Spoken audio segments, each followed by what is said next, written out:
শুভ সন্ধ্যা। Share বাজারের মূল খবর ডেইলি মার্কেট আপডেটে আপনাদের স্বাগতম। সূচক 6.95 পয়েন্ট বা 0.14% বৃদ্ধি পেয়ে 4,840 পয়েন্টে পৌঁছেছে। বাজারের লেনদেনের পরিমাণ ছিল 494 কোটি টাকা, যা আগের দিনের তুলনায় 3.27% বেশি। আজকের বাজার ঊর্ধ্বমুখী রাখতে মূল ভূমিকা রেখেছে ব্যাংকিং খাতের ইসলামী ব্যাংক, এবি ব্যাংক এবং সাউথ ইস্ট ব্যাংক, খাদ্য ও সংশ্লিষ্ট খাতে ব্রিটিশ আমেরিকান টোবাকো এবং অলিম্পিক, এবং শিল্প খাতে বাংলাদেশ স্টিল রিরোলিং মিলস। খাতভিত্তিক লাভ লোকসানের ভিত্তিতে মিউচুয়াল ফান্ড খাত সর্বোচ্চ 1.94% বৃদ্ধি পেয়েছে এবং দ্বিতীয় সর্বোচ্চ 1.30% বৃদ্ধি পেয়েছে ব্যাংক বহির্ভূত আর্থিক খাতে তথা এনবিএফআই।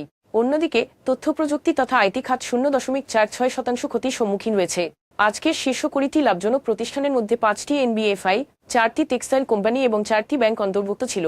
আজকের সর্বোচ্চ দর বৃদ্ধি পাওয়া শেয়ারগুলো হল ইসলামী ব্যাংক বাংলাদেশ, HR, টেক্সটাইল এবং দেশবন্ধু পলিমার। অন্যদিকে আজকের সর্বোচ্চ মূল্য হ্রাস পাওয়া শেয়ারগুলো হল নিউ লাইন ক্লথিংস, ইয়াকিন পলিমার এবং ওয়েস্টার্ন মেরিন শিপইয়ার্ড।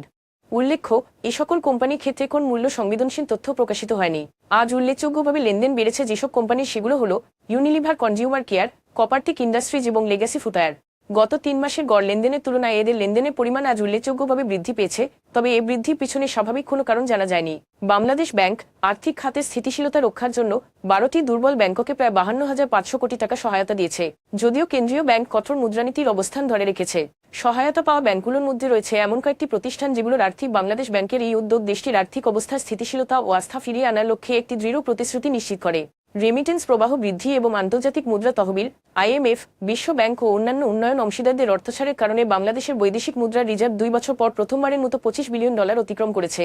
বাংলাদেশ ব্যাংকের তথ্য অনুযায়ী IMF এর পদ্ধতিতে হিসাব করলে রিজার্ভ দাঁড়িয়েছে $25.51 বিলিয়ন, যেখানে এক সপ্তাহ আগেও এটি ছিল $21.38 বিলিয়ন।